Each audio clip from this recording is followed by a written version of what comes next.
Halo semuanya, kembali lagi di Dasar Pemrograman. Nah, kali ini kita akan belajar tentang konsep pencarian dan pengurutan. Mungkin di sini akan lebih banyak versi algoritmanya ya. Jadi untuk mengerti logikanya dulu, baru nanti bisa diimplementasikan ke dalam bahasa Python. Nah, pencarian sendiri, kita akan belajar pencarian sekuensial, yaitu pencarian yang standar, lalu pencarian binary search. Setelah itu pengurutan, kita akan belajar pengurutan insertion sort, bubble sort, dan selection sort. Oke, kita akan mulai dari pencarian terlebih dahulu.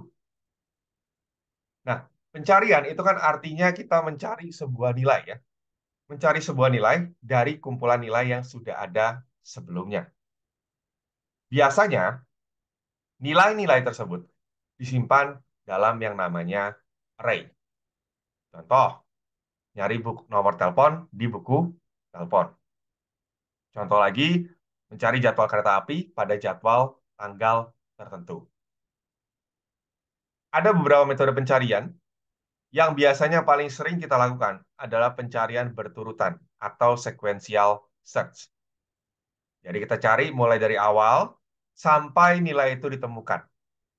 Kalau nggak ada gimana? Ya udah, berarti kita sudah mengecek semua elemen dalam array-nya. Ini bisa skema dengan boolean ataupun tanpa boolean.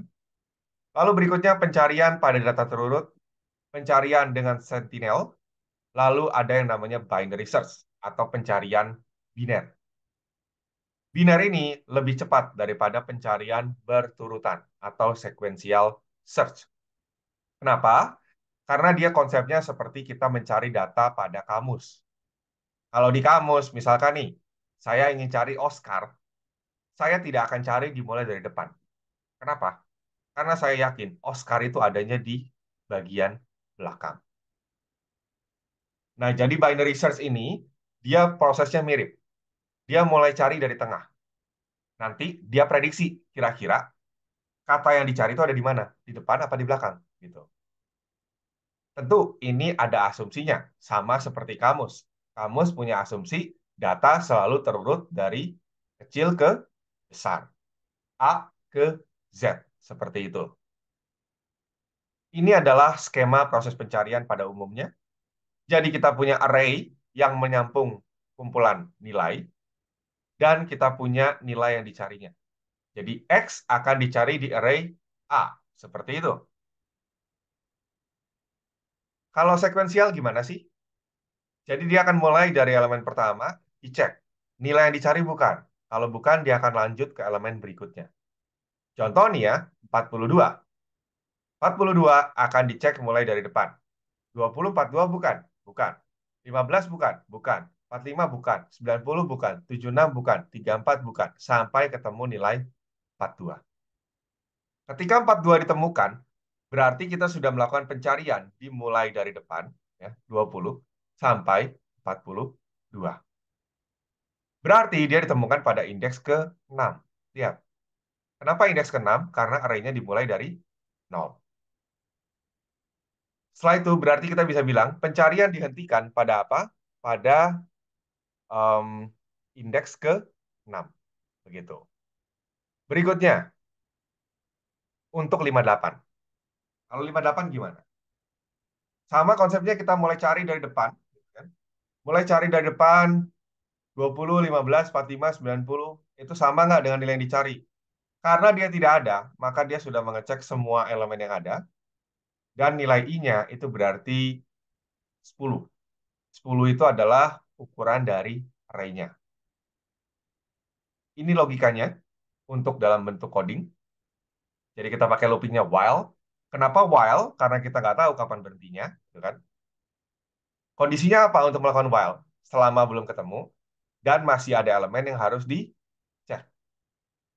Kalau nilai yang dicari itu ada pada posisi ke I, maka kita bisa bilang dia ketemu dan sudah ditemukan.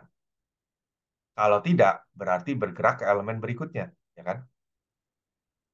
Kalau ketemu, berarti kita bilang IX-nya adalah I. Berarti nilai yang ditemukannya berapa. Kalau tidak ketemu, kita bilang anggaplah mengembalikan posisi minus 1. Jadi fungsi ini akan mengembalikan nilai indeksnya. kalau ketemu. Kalau enggak, dia akan mengembalikan -1. Berikutnya gimana kalau misalkan ya kita pakai dengan penanda bilangan logikanya, tapi untuk sekarang di program utama. Jadi kalau program utama tadi kan sudah bikin nih, sudah bikin eh, fungsinya ya dengan penanda bilangan logika. Nah, sekarang gimana kalau di program utamanya? Sama kok kayak yang tadi, yang di template. Jadi terima dulu array-nya, terima nilai yang dicari, lalu kita panggil fungsi sequential search-nya. Hasilnya itu yang kita bahas. Kalau lebih besar sama dengan 0, kita bilang ada pada posisi kesekian. Kalau enggak, kita bilang tidak ada. Sekarang gimana kalau nggak pengen pakai penanda bilangan logika? Nah, ini codingannya kita berubah dikit. Lihat yang warna biru, ya. Jadi selama I lebih kecil daripada N-1, berarti sama belum sampai ujung, gitu kan. Dan AI-nya bukan X. Jadi kalau bukan X, berarti I-nya ditambah terus. Nah, di sini, kalau ternyata AI yang terakhir dicek itu adalah X, maka kita bisa bilang dia ditemukan. Kalau tidak, berarti kita bilang dia tidak ditemukan. Perhatikan bahwa perbedaan logikanya dikit ya. Cuman kalau masalah jelas tidak jelas, lebih jelas yang pertama. Karena yang pertama itu pakai penanda. Tapi yang ini lebih efisien. Sedikit lebih efisien. Karena kalau di komputer sekarang sangat tidak terasa ya perbedaannya. Oke, sekarang gimana kalau ingin melakukan pencarian sekuensial tapi pada data terurut? Kelebihan data terurut adalah kita tahu kalau misalkan sekarang data yang kita cek lebih besar daripada yang kita cari, berarti itu tidak akan ketemu. Jadi misalkan nih, 46. 46 berarti dia ngapain? Dia nyari mulai dari depan. 10. 46 bukan? Bukan. 15 46 bukan. 35 46 bukan. Bukan. 40 46 bukan. Bukan. 46 ketemu ya. Berarti pada indeks ke 5. Sekarang sorry, bukan indeks kelima ya, itu ditemukan pada indeks keempat. Sorry ya. Berikutnya 58. 58 tidak ada dalam tabel ya. Nah, apa yang dilakukan? Kan kalau sequential by default kan dia cek ya. 10 58 bukan, bukan, bukan, bukan. 40 58 bukan, bukan. 46 58 bukan, bukan. 54 58 bukan. 62 58 bukan. Kalau sekuensial yang umum, dia akan terus cek sampai belakang. Cuman kalau datanya terurut, sebenarnya begitu kita cek 62, kan udah logis ya. 62 ini lebih besar daripada nilai yang kita cari. Artinya, mau dicek pun tidak akan ketemu 58 di belakang. Berarti gimana? Berarti ketika dia ketemu 62, maka dia berhenti. Berarti dia selesai henti pada indeks ke-6. Begitu. Berikutnya, 100. 100 sama juga mekanismenya. Dia akan cek dari depan. Gitu ya. 10 100 bukan. Bukan. 15 100 bukan. Dan seterusnya. Cuman karena 100 ini lebih besar daripada semua nilai yang ada di dalam sini, maka dia akan tetap mengecek semuanya. Dia akan mengecek 10 elemennya. Ini contoh kodenya. Lihat yang warna biru. Warna biru itu adalah kode yang berbeda dengan kode sebelumnya. Jadi kalau sebelumnya kan selama tidak sama, gitu kan. Kalau ini selama lebih kecil. Jadi harapannya begitu ketemu yang lebih besar, dia akan berhenti ya. Dia tidak akan melanjutkan proses pencarian. Sekarang kalau pakai Sentinel gimana? Sentinel ini artinya apa? Artinya adalah ada penanda di ujung, gitu ya. Jadi kalau misalnya kalau 7 kasus 74 nih, 74 berarti kan dia akan cari dari depan, ketemu ya 74-nya. 58 tidak ada pada tabel, berarti dia akan cari sampai ujung. Sentinel bedanya lebih ke arah di implementasi.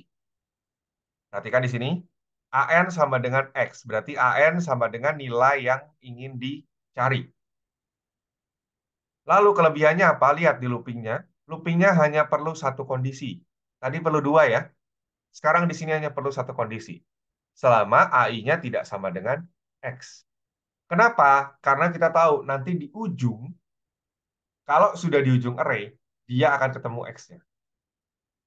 Nah, terus gimana cara taunya bahwa ya AI-nya itu beneran ketemu atau sebenarnya itu bohongan dari nilai sentinel yang kita punya? Nah, lihat di I-nya. Kalau I-nya sampai N, berarti kan itu di luar daripada batas array yang wajar. Berarti dia sebenarnya tidak ketemu. Gitu.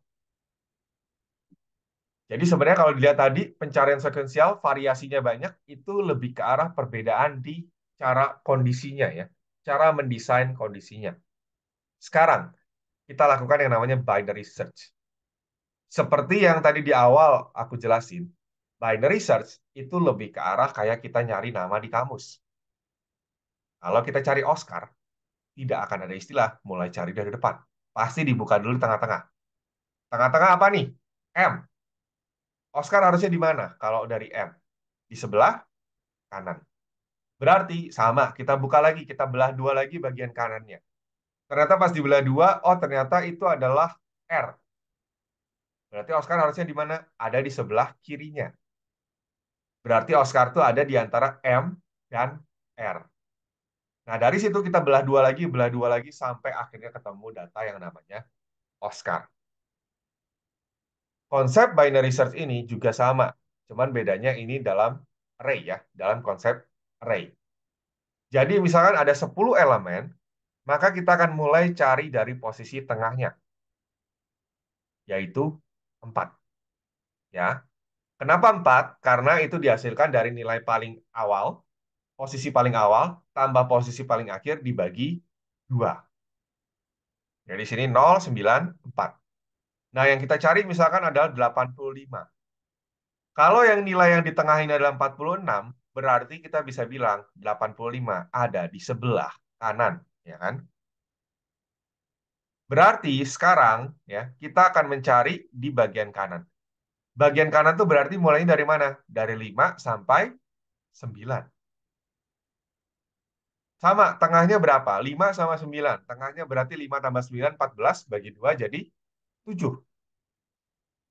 7 kita lihat nilainya. Oh, 77. 77 sama 85. Harusnya 85 di mana? Di sebelah kanannya. Berarti sekarang posisi yang dicari tinggal 8 dan 9. Tengahnya dari mana nih kalau cuma dua elemen? Ya tinggal tambah bagi 2. 8 tambah 9, 17 bagi 2. Dibulatkan ke bawah jadi 8. Pas dicari, ketemu nih 85. Begitu. Gimana kalau nggak ketemu nilainya? Nanti ya. Sekarang kita coba cari kalau misalkan ada lagi tapi dia di sebelah kiri. Misalkan nih 40. Sama ya, 0 tambah 9 bagi 2 berarti di posisi 4. 46. 46 sama 40. Harusnya 46 itu ada di kanannya dari 40. Berarti 40 harusnya ada di sebelah kiri. Berikutnya, 4. Tadi ya, posisi tangannya kan 4 ya. Berarti kalau kita cari, kita hanya perlu cari di posisi 0 sampai 3. Perhatikan baris 2. 0 tambah 3 bagi 2. Berarti kan jadi 1. Lihat 1, oh nilainya 15. Yang dicari berapa? 40. Berarti harusnya kan lebih besar ya.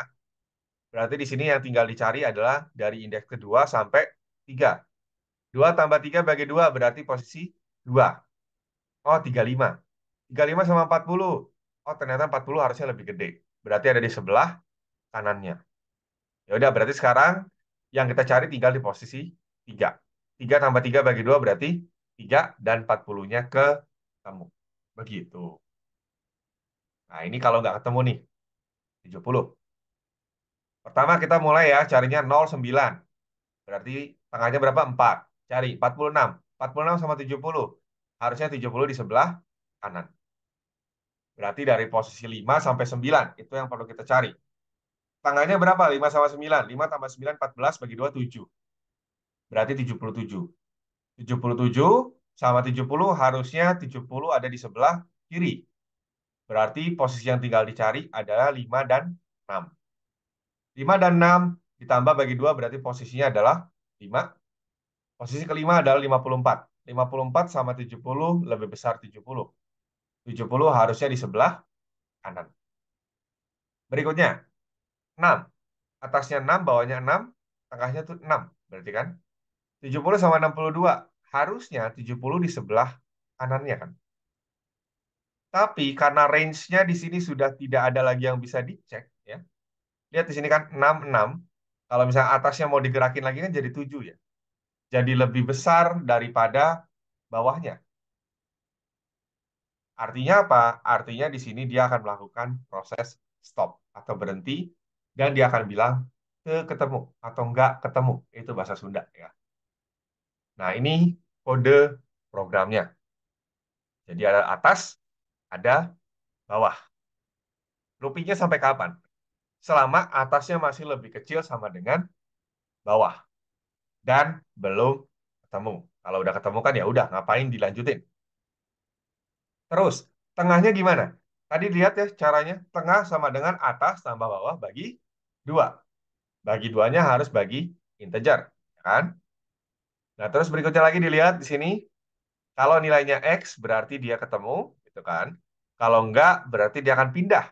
Pindah ke kiri atau ke kanan. Kalau X-nya lebih kecil daripada nilai yang sekarang kita cek, berarti dia akan bawahnya diset jadi tengah kurang 1. Sebaliknya, atasnya diset jadi tengah tambah 1. Seperti itu. Sekarang kita akan masuk ke yang namanya pengurutan. Nah, pengurutan ini sebenarnya banyak ya mekanismenya. Jadi ada internal, ada eksternal. Internal itu biasanya yang nempel di memori. Dengan kalau eksternal itu biasanya adalah pakai memori sekunder. Memori internal itu kayak misalkan RAM gitu ya. Nah, kalau terus biasanya yang cuman sekali program dijalanin. Jadi sekali program dijalanin udah beres, udah dibuang. Sedangkan kalau memori sekunder itu biasanya pakai database gitu ya. Itu untuk volume data besar. Nah, untuk internal sendiri kita punya 3 metode pengurutan yang bakalan kita pelajari. Selection sort atau max-min sort, insertion sort, dan bubble sort. Pertama, selection. Selection ini berarti kita akan menselect atau memilih yang paling. Nah, kalau misalkan kita paling besar, berarti itu adalah maksimum sort, jadi datanya terurut menurun. Sedangkan kalau kita yang ambil itu paling kecil, berarti itu adalah minimum sort, berarti data terurut menaik. Contohnya bisa dilihat di sini. Ya. Oke, itu adalah array awalnya. Nah, caranya gimana? Kita cari yang paling di sini. Misalkan nih, oke, di sini kita cari yang paling kecil. Kita pengen melakukan minimum sort. Dari semua yang paling kecil siapa? 12. 12 ditukar dengan posisi yang paling depan. 42. Perhatikan. Berarti sekarang 12 sudah fix ya, jadi nilai terkecil. Dan apapun yang terjadi, dia memang harus di paling depan. Sekarang berikutnya.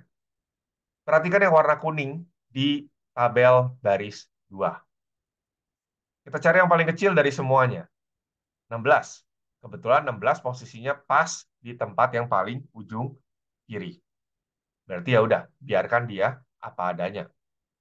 Berikutnya, dari yang tersisa, kita cari lagi nilai yang paling kecil. Paling kecil berapa? 26. 26 ditukar ke depan dengan 84. Setelah itu sama lagi, cari lagi yang paling kecil. Berarti siapa? 42. Tepat ya posisinya, biarkan. Cari yang paling kecil lagi 53. Lalu berikutnya cari yang paling kecil adalah 77. Dia berarti kalau tinggal satu elemen yang belum dicek. Ya, ini ada penjelasannya dalam bahasa Inggris. Jadi kalau nanti misalkan butuh, bisa di-pause saja videonya lalu dibaca. Nah, sekarang minimum sort tuh ngapain sih intinya? Intinya dia mencari nilai yang paling kecil. Jadi dia mencari indeks posisi nilai paling kecil. Makanya ada imin. Jadi imin, dia akan mulai cari, dimulai dari posisi P-nya. P itu batas antara yang tadi kotak hijau sama kotak kuning. Setelah ketemu, dia tukarkan posisinya dan lanjut prosesnya. Ini codingannya, tapi untuk maksimum sort. Jadi bukan minimum sort. Ya. Tapi nggak beda jauh kok. Tinggal ganti di sini. Lambang lebih besarnya jadi lebih kecil. Ini ya. AI lebih besar daripada AMAX, AI Max. Nah, itu diganti aja lambangnya. Berikutnya insertion. Insertion ini caranya sedikit lebih unik ya. Jadi dia menyelipkan data pada posisi yang tepat dalam kumpulan data terurut. Oke. Jadi pertama kita lihat ada array seperti ini, lihat yang di atas. Lalu berikutnya sekarang kita lihat 42. 42 di sini ya. 42 the first element ya is taken as the start of sorted subsection. Jadi ini untuk yang sortednya. Nah, sekarang kita akan mulai, berarti 42 ini dianggap sebagai awal dan pasti dia adalah data awalnya. Sekarang kita mulai cek dari 16. 16 harusnya nih kalau di data terurut dia posisinya di mana? Di depannya 42 toh. Berarti 16-nya taruh di depan, diinsert, diselipin di depan, 42-nya digeser. Berikutnya 84. 84 kalau dalam array 16 sama 42 harusnya dia di mana? Di sebelah kanan, ya kan? Berarti ya udah tepat posisinya. Sekarang berikutnya perhatikan baris keempat. Baris keempat 12. 12 harusnya di mana? Kalau dari array terurut 16, 42, 84. 12 harusnya di paling depan. Berarti dia diselipkan di depan, lalu sisanya digeser. Berikutnya, 77 harusnya di mana nih? Kalau di antara array yang sudah terurut. Berarti antara 42 dan 78. 26. 26 berarti harusnya di antara 16 dan 42. 53 harusnya berada di antara 42 dan 77. Oke. Ini logikanya. Jadi kita ambil nilainya lalu kita selipkan ke data terurut. Gimana cara menyelipkannya? Berarti pertama data yang lain kita geser dulu ke belakang. Setelah itu kita masukkan data yang terurutnya ke posisi yang seharusnya. Ini codingannya ya. Jadi untuk setiap elemen kita ngapain? Kita simpan variabel temp gitu kan. Lalu setelah itu kita mulai menggeser. Menggeser yang sudah terurut. Sesuai dengan apa? Sesuai dengan posisi yang kita pengen cari. Gitu. Ya ini memang harus dibaca pelan-pelan ya untuk mengerti kodenya. Tapi idenya kurang lebih sama seperti cerita tadi. Berikutnya bubble. Bubble ini berarti membandingkan dua elemen bertetangga dan menukarnya kalau tidak terurut. Jadi kenapa namanya bubble? Karena prinsipnya kan kalau bubble di air, ya, gelembung di air, kan mereka sama ya saling berlomba-lomba untuk ke atas. Gitu. Ya mungkin memang tidak masuk akal, tapi ya itu salah satu ceritanya. Oke, sekarang misalkan nih, kita punya array seperti ini. Gitu ya. Nah, lalu kita pengen dia terurut membesar. Berarti kan 23 sama dia akan mulai cek dari yang paling kiri ya. 23 sama 17 lebih gede mana? Lebih gede 23, berarti putar. 23 sama 5 lebih gede mana? 23, putar.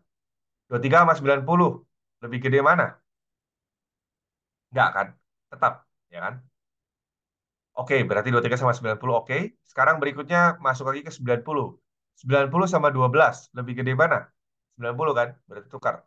90 sama 44 lebih gede mana? 90, tukar. 90 sama 38 lebih gede mana? 90, tukar. 90 sama 84 lebih gede mana? 90, tukar. 90 sama 77 lebih gede mana? 90, tukar. Perhatikan bahwa dalam satu proses bubble sort ini, kita bisa melihat bahwa 90 itu otomatis akan jadi nilai terbesar dan akan ditaruh di sebelah kanan. Nah, berarti berikutnya sekarang kita tinggal melakukan hal yang sama lagi, tapi sekarang untuk yang kedua terbesar. Jadi untuk setiap iterasi kita membandingkan dua nilai yang bertetangga. Jika urutannya salah, kita akan terus tukar, terus tukar, terus tukar, sampai nanti di bagian kanan makin lama makin banyak nilai yang paling besar. Ya. Jadi paling besar. Jadi nanti 90, terus yang keduanya apa gitu ya. Caranya sama, selalu dari ujung kiri gitu kan. Dicek, di swap, dan seterusnya. Ini kodenya. Jadi dia akan lihat prosesnya, lalu kalau misalnya lebih kecil, swap, swap, swap, swap, dan seterusnya. Tentu ya, ini bisa lebih besar, bisa lebih kecil, tergantung dengan kebutuhan. Ini bubble sort plus. Jadi kalau dilihat di sini, perhatikan bahwa pada iterasi kelima ya, kan sebenarnya tidak ada perubahan data ya, karena di belakang itu sudah besar-besar semua nilainya, gitu ya. Seharusnya proses sudah berhenti. Tapi kalau bubble sort biasa, itu dia akan jalan sampai iterasi ke ujung. Gitu. Jadi dia tidak akan berhenti sampai situ saja. Padahal kalau dilihat kan 35, 44, 59, 75 sudah terurut. Tidak perlu dicek lagi. Nah, perlu tambahkan satu variabel untuk mengecek apakah masih ada pertukaran. Jadi kalau terjadi pertukaran, berarti kan masih ada proses bubble-nya, masih perlu dilanjut. Tapi kalau tidak ada pertukaran, berarti berhenti.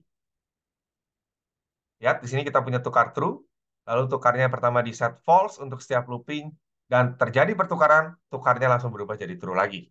Itu ya. Jadi di sini selama nilai tukarnya true, dia akan lanjut, tapi kalau tidak, dia akan berhenti. Nah, ini contoh pakai sorting di program utama. Sama ya, tinggal panggil fungsinya aja. Tidak masalah. Nah, pengurutan ini bisa didesain untuk tidak mengembalikan nilai kalau mau. Ya, jadi menerapkan istilah pass by reference. Ada materi sebelumnya tentang pass by value dan pass by reference. Silakan boleh dilihat. Oke, seperti itu saja. Terima kasih.